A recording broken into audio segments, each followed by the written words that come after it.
Para os judeus, uma hemorragia deixava a pessoa impura até cessar. Levítico, capítulo 15, de 25 a 27. Por isso, a mulher do fluxo de sangue teria sido considerada impura durante 12 anos, cujo contato com outras pessoas era extremamente limitado, inclusive sem poder frequentar o templo para adorar a Deus. A mulher do fluxo de sangue é apresentada nos 3 evangelhos sinóticos, mas em nenhum deles, nem mesmo no Evangelho de Lucas, foi descrita a sua identificação, porque o que está em evidência não é o nome, mas sim o problema e a cura, recebida através de sua fé e esperança. Essa mulher será lembrada por aquilo que recebeu da parte do Senhor Jesus. Jesus rasga os pensamentos preconceituosos e te arranca dos bastidores para viver a história que Ele traçou para a sua vida.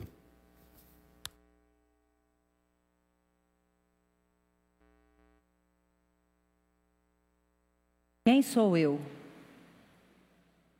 Apenas mais uma na multidão. Meu nome, ninguém mencionou.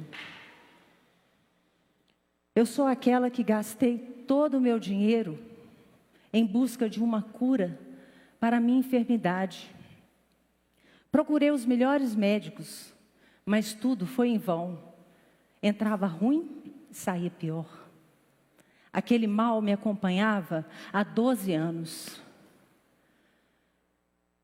Confesso que comecei a perder as esperanças e a imaginar que o meu fim estava próximo. Em busca de algo que pudesse entreter os meus olhos cansados e esquecer por alguns minutos daquela hemorragia sem fim, saí à porta de casa a olhar as ruas. Confesso que durante todo esse tempo, essa foi a minha rotina. Eu saía à porta de casa em busca de um alento, de um alívio para as minhas dores, mas tudo era em vão. Até que um dia que parecia como um dia qualquer, como um outro dia qualquer, aconteceu algo diferente. Notei que na rua havia mais tumulto e mais gente do que o de costume. Então, saí à porta e comecei a perguntar o que estava acontecendo, que tumulto era aquele. Mas eu perguntava e não obtinha respostas. As pessoas estavam eufóricas, elas não me percebiam ali naquele lugar. E eu continuei insistindo e perguntando o que estava acontecendo ali. Até que um homem parou e me disse que no meio daquela multidão havia alguém especial. Alguém que com apenas 5 pães e 2 peixes alimentaram uma multidão. Alguém que fazia cegos enxergarem, surdos ouvirem, coxos andarem. Eu perguntei, quem é esse? Para onde ele está indo? Me fala. E o homem falou assim, o nome dele é Jesus. E ele está indo para Cafarnaum fazer mais milagres. Ele é o próprio Filho de Deus. Naquele instante, acendeu uma gota de esperança em meu peito. E eu pensei comigo mesma, esse homem pode me curar. Ele pode me curar. Mas quem sou eu para que ele me veja? Quem sou eu para que ele me ouça? Eu não sou ninguém, eu não sou nada. Eu sou uma excluída da sociedade. Mas, se ele é Deus, eu penso que eu só preciso tocar em suas vestes, que eu serei curada. Imediatamente, eu saí correndo. E eu queria encontrar Jesus. Eu esqueci da minha dor e saí no meio da multidão. Esqueci os empurrões que eu fui tomando durante aquele trajeto. Eu queria chegar perto de Jesus. E quando eu me aproximei dele, as pessoas estavam em volta dele, não tinha condições de eu chegar nele, de eu encostar nele. Eu simplesmente estendi o braço e toquei. Quando eu toquei, imediatamente a hemorragia estancou. Eu fiquei parada, olhando, e eu falava: gente, o que está acontecendo comigo? Eu fiquei extasiada. E quando eu notei, a multidão parava. A multidão ia parando e eu ouvi uma voz: quem me tocou? Eu falei: ai meu Deus, agora eu estou perdida. Como que eu vou fazer? Eu não podia ter tocado nele, eu sou uma mulher impura. E eu abaixei a cabeça, fiquei quietinha. Quando então um dos homens que estavam com ele falou com assim: mestre, a multidão nos oprime, nos espreme aqui. O senhor pergunta: quem te tocou? Ele virou e falou: sim, porque de mim saiu o poder. A multidão, olhando uns para os outros: quem tocou o mestre? Quem tocou o mestre? E eu encolhidinha, quietinha lá, sem falar nada. E todo mundo: quem tocou o mestre? Quem tocou o mestre? Eu não tive escolha. Eu então levantei as mãos e falei: fui eu. E expliquei por que eu tinha tocado nele e o que tinha me acontecido imediatamente após o toque. E continuei quietinha lá. Aí eu só percebi quando Jesus aproximou de mim. Eu continuei de cabeça baixa e eu ouvi ele falando: filha, confesso que aquela voz suave entrou nos meus ouvidos como um bálsamo e veio até o meu coração, pois tinha muito tempo que muita gente não me considerava daquela maneira, muita gente não me tratava, eu não era nada, e ele simplesmente me chamou de filha. Eu então criei coragem e levantei os meus olhos. Quando eu olhei para ele, eu fiquei extasiada, e ele falou comigo assim: a tua fé te salvou. Eu continuei extasiada, e eu fiquei assim. Quando Jesus então virou e saiu, continuou o seu caminho, e as pessoas: glória a Deus, milagre, milagre, glória a Jesus Cristo, e continuaram andando, seguindo o seu caminho. E eu voltei para minha casa em estado de graça. Quando eu cheguei lá em casa, eu contei para todos o que tinha me acontecido. E todos ficaram maravilhados. Como assim? Você foi curada? Como assim você foi curada? Passaram muitos dias. Eu resolvi que eu queria agradecer Jesus, que eu queria ir atrás dele para agradecer. Então eu perguntei para onde que ele tinha ido. Nas ruas, todo mundo falando que ele tinha ido para Jerusalém. Eu imediatamente parti para Jerusalém. Ao chegar em Jerusalém, eu estava ouvindo uns burburinhos na cidade, a cidade tumultuada, e eu falei: gente, por favor, o que está acontecendo aqui? Por que está todo mundo aos cochichos e nesse burburinho? Foi então que eu ouvi uma coisa que eu falei: eu não estou acreditando. O governador Pôncio Pilatos condenou Jesus à morte. E ele vai ser crucificado na sexta-feira. Como assim? Ele não pode ser crucificado. Ele é o Filho de Deus, ele me salvou, ele me curou. Ele é um homem bom. Mas as pessoas falaram assim: não tem jeito, já está condenado a pedido do povo. Eu decidi ficar até sexta-feira, porque eu não estava acreditando naquilo que eu estava ouvindo. Quando então eu pude presenciar o mais terrível dos espetáculos. Jesus caminhando com uma cruz cravada na sua cabeça, as suas vestes todas rasgadas, a sua pele rasgada de ferida, porque ele sofreu espancamento. E o pior, ele teve que carregar a tora de madeira nas costas, até o Gólgota. E as pessoas estavam divididas, elas falavam assim: crucifica mesmo. Outras jogavam pedra e outras lamentavam, choravam amargamente de ver o Filho de Deus naquele trajeto. No meio do caminho, ele caiu e um homem perguntou se podia carregar aquela tora de madeira para ele. Foi então que ele conseguiu chegar até o Monte Caveira. Chegando lá, ele foi derrubado no chão, em cima da tora de madeira. E eles então pegaram um prego e pregaram a mão dele. Tuf, tuf, e a outra. Tuf, tuf.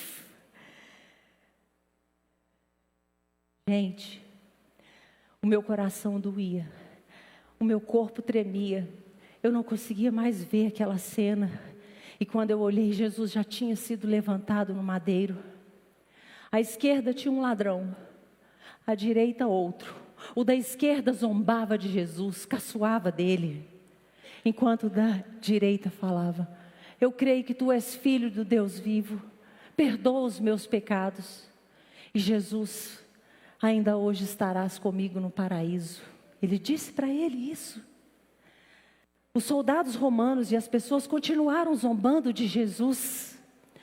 E eu perguntando: meu Deus, como assim uma pessoa que condenada por eles, ele ainda vai e pede perdão ao Pai: Pai, perdoa-lhes, pois eles não sabem o que fazem. Por volta de meio-dia, o sol escureceu até as 3 da tarde. Foi quando então eu ouvi Jesus falar pela última vez: tenho sede. O soldado romano enrolou um pedaço de tecido, molhou no vinagre e deu para ele na boca. Ele então virou e falou assim: está consumado. Olhou para o céu e disse: Pai, em tuas mãos eu entrego o meu espírito. E Jesus deu o último suspiro dele, tombou a cabeça e morreu. Naquele momento, o véu do templo se rasgou ao meio. Houve grande trevas, grande tremor e temor naquele instante. O centurião romano falou assim: verdadeiramente esse homem era inocente. Aqueles que a princípio não acreditavam nele, saíram batendo no peito, em sinal de lamento e arrependimento pelo que fizeram com Jesus. E eu chorava muito, muito. E fui embora para casa, pensando que a minha vida nunca mais seria a mesma. Porque aquele que me tirou de um sangramento, derramou todo o seu sangue naquela cruz, para me salvar. Eu o vi naquela cruz, eu o vi. E foi por mim, e foi por vocês.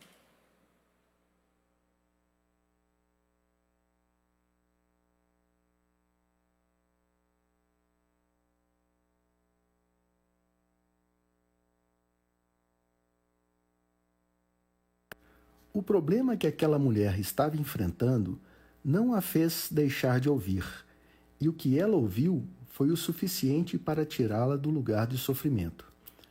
Ouça a palavra do Senhor, pois a fé vem pelo ouvir a sua palavra. Você só está aqui hoje porque ouviu o chamado do Espírito Santo de Deus. Você não pode parar agora. Você não pode desistir agora. Você precisa sair do lugar de sofrimento, agora, porque aquilo que você está ouvindo da parte de Jesus Cristo te fortalece. Ouça o chamado da cruz.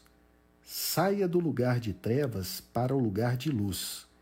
e viva o extraordinário de Jesus.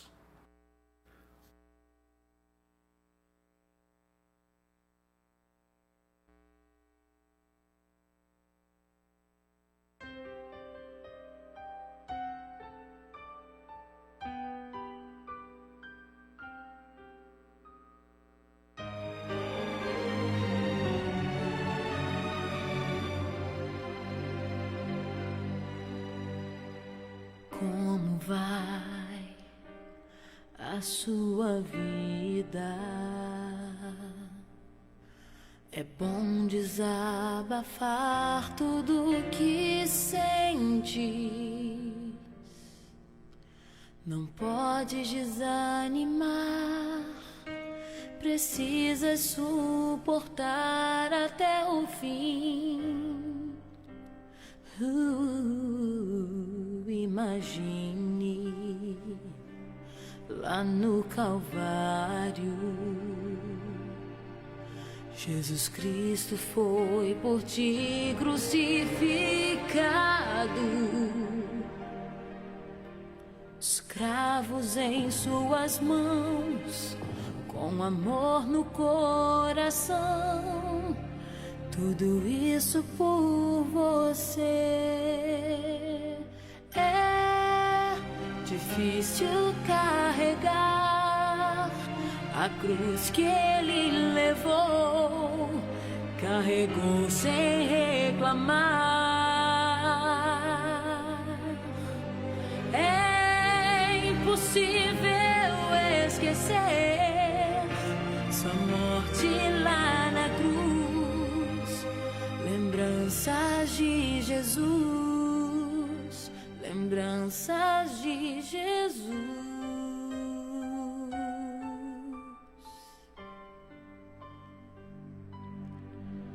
Imagine lá no Calvário, Jesus Cristo foi por ti crucificado, escravos em suas mãos, com amor no coração, tudo isso por você.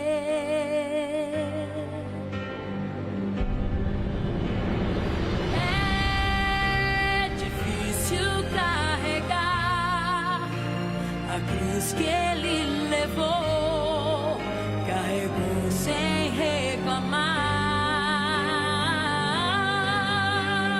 É impossível esquecer sua morte lá na cruz, lembranças de Jesus, lembranças de Jesus.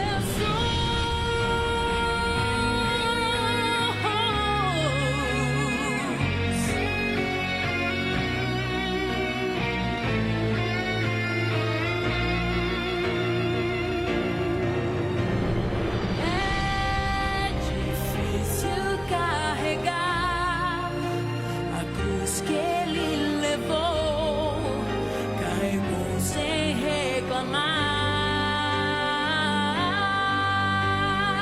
É impossível esquecer sua morte.